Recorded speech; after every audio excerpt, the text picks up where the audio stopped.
अस्सलाम वालेकुम दोस्तों, अपनी नेक्स्ट वीडियो के साथ आपको वेलकम करता हूं अपने इस चैनल में। उम्मीद सब खैरियत से होंगे। तो चलते हैं आज की अपनी अहम न्यूज और इन्फॉर्मेशन की जानब। सबसे पहले दोस्तों बात करेंगे स्पेन वर्क परमिट हासिल करने का बेहतरीन तरीका कौन सा है।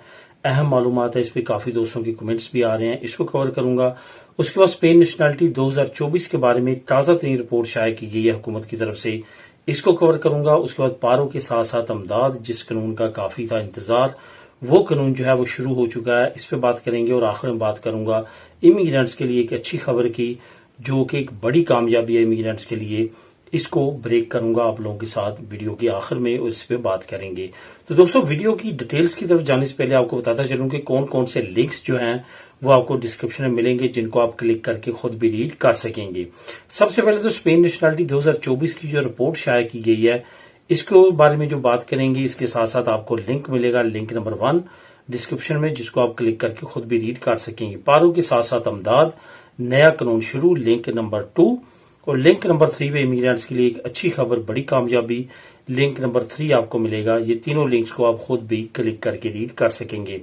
इसके साथ साथ तमाम दोस्तों से गुजारिश है जो इस चैनल पर नए हैं या जिन्होंने अभी तक चैनल को सब्सक्राइब नहीं किया, लाजमी तौर पे चैनल को सब्सक्राइब करें ताकि मजीद ऐसी आने वाली वीडियोस आप तक बर वक्त पहुंच सकें।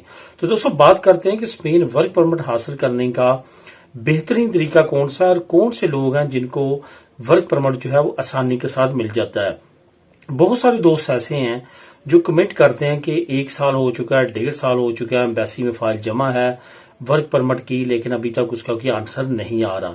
ये बात जहन में रखें कि जब वर्क परमिट आप अप्लाई करते हैं, पहले तो इस तरह खैरिया स्पेन में काफी अरसा लगा रही है ताकि वो अच्छी तरह से जांच पड़ताल कर सके उस कंपनी की या उस ऑटोनोमो की जिससे आपने कॉन्ट्रैक्ट लिया है।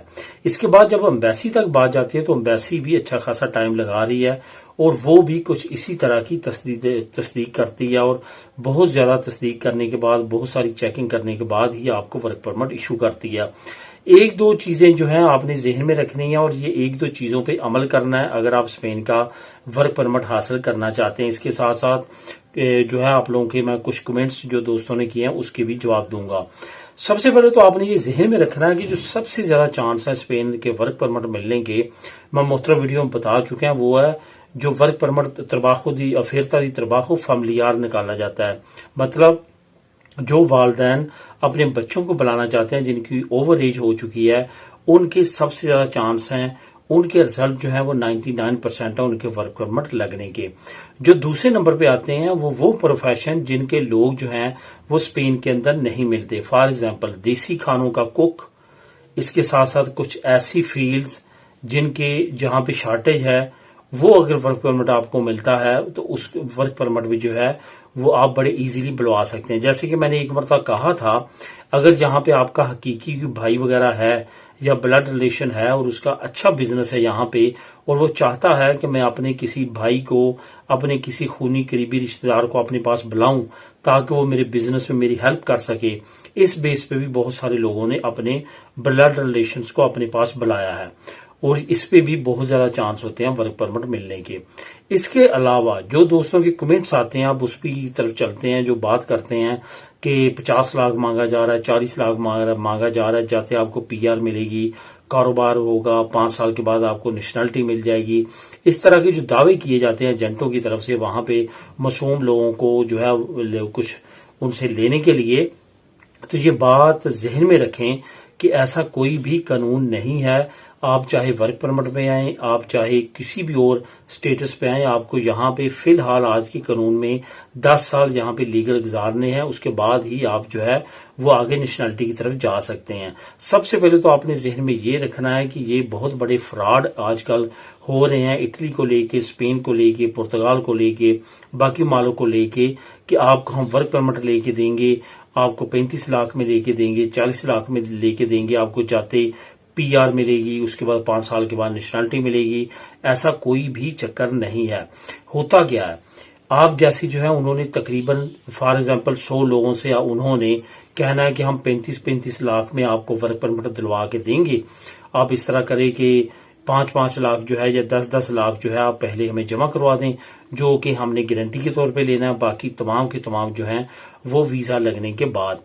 अगर फॉर एग्जांपल 1 लाख रुपया भी आपसे एडवांस में लेते हैं या 2 लाख आमतौर पे चल रहा है और जो एजेंट माफिया 2-2 लाख लेती है, तो 100 बंदों से अगर उन्होंने इसी तरह से 2-2 लाख लिए हों तो आप अंडरस्टूड करें कि तकरीबन 2 करोड़ रुपया बनता है। वो 2 करोड़ रुपया वो कहीं इन्वेस्ट करते हैं और आहिस्ता आहिस्ता आपको वापस देते जाते हैं 2-2 लाख।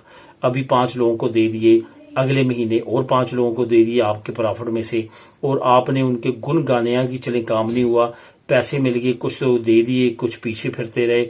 यही आजकल वहां पे धंधा चल रहा है। इस वजह से जिससे भी आपने काम करवाना है उसको यही कहना है कि 1 लाख 2 लाख ज्यादा ले लेना, लेकिन सारे के सारे बाद में देंगे। अगर तो वो जेन्युइन होगा तो टिका रहेगा, उसको कोई ना कोई गारंटी दे दें, जमानत दे दें। अगर वो 2 नंबर होगा तो आपके सामने होगा, वो भाग जाएगा। और अक्सरियत 99% जो है वहां पे इस तरह की 2 नंबरी चल रही है। ये एक फार्मूला है जिसको अपनाइएगा। मुहतरम दोस्तों ने ये फार्मूला अपनाया है और उन्होंने बचत खाई है इससे और बच गए हैं। तो इस वजह से कोई भी इस तरह की बात करता है कि आपको इस तरह से मैं लेके देता हूं, आप 5 लाख 2 लाख पहले जमा करवाएं, बिल्कुल भी ना करवाएं। बहुत सारे लोग डसे हैं, बहुत सारे लोग अपनी रियल मनी जो उन्होंने जमा करवाई है वो ही वापस नहीं मिल रही, आगे तो उन्होंने काम उनका क्या करना है। तो ये वो चीजें हैं जो आपने लाजमी तौर पे जहन में रखने हैं और उसके मुताबिक अपने फ्यूचर का जो है आपने फैसला करना है। अब दोस्तों बात करते हैं स्पेन नेशनलिटी 2024 के बारे में। ताजा तरीन एक रिपोर्ट जो है वो हुकूमत की तरफ से शाया की गई है। वो रिपोर्ट क्या है? वो रिपोर्ट ये है जिस पे आने वाले वक्त में हो सकता है कि अपोजिशन की तरफ से भी काफी ज्यादा तनकीद बढ़े। 2023 का साल कहा जा रहा था कि स्पेन में सबसे ज्यादा गैर मुल्कियों को नेशनलिटी मिली, जो कि 2,53,000 के करीब गैर मुल्की थे जिनको नेशनलिटीज दी गई। अब 2024 की रिपोर्ट शाया की गई है जिसमें ये कहा गया है कि 2,88,000 कुछ जो है वो लोगों को गैर मुल्कियों को नेशनलिटी दी गई है 2024 में, यानी कि 2023 से भी ज्यादा 2024 में जो है वो लोगों को गैर मुल्कियों को नेशनलिटी दी गई है। इट्स मीन कि बहुत बड़ी तादाद में गैर मुल्कियों को जो है वो स्पेन की नेशनलिटी मिली है। तो इस पे जो रिपोर्ट ताजा तरीन शाया की गई है उसका लिंक नंबर 1 नीचे आपको मिल जाएगा, आप उसको खुद भी क्लिक करके रीड कर सकेंगे। अब दोस्तों बात करते हैं पारों के साथ साथ जो आप अमदाद ले सकते हैं उसकी।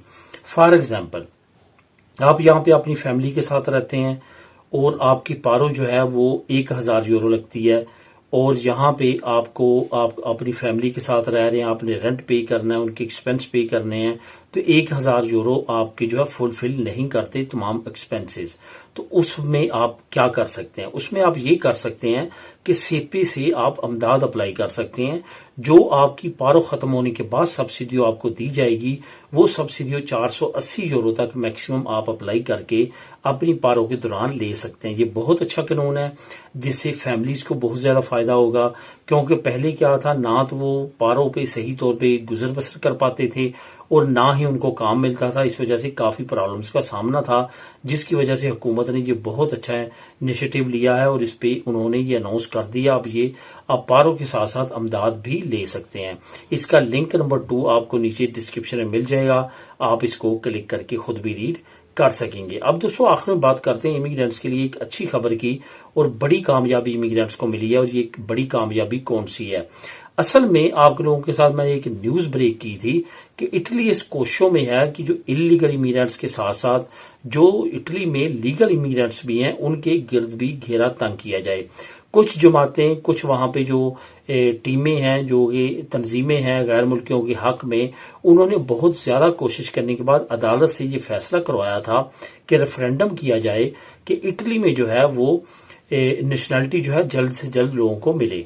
हुकूमत भी इसमें कूद पड़ी और हुकूमत ने भी इस रेफरेंडम में अपनी तजवीज पेश की कि इस रेफरेंडम में अवाम ये भी बताए कि इमिग्रेंट्स को 5 साल में नेशनलिटी मिलनी चाहिए या 15 साल में मिलनी चाहिए, या जो इस वक्त चल रहा है 10 साल इसी में मिलनी चाहिए। अब इटली का कानून है कि जिस रेफरेंडम में 50% से ज्यादा अवाम बाहर निकल के वोट डालती है उसी के रिजल्ट को यस या नो माना जाता है। इसमें अब ये क्या हुआ है कि काफी ज्यादा कोशिशों के बावजूद जो है अवाम बाहर नहीं निकली और 30% तक जो है सिर्फ और सिर्फ वोटिंग डली है। जिसकी वजह से हुकूमत को भी ये नाकामी का सामना करना पड़ा।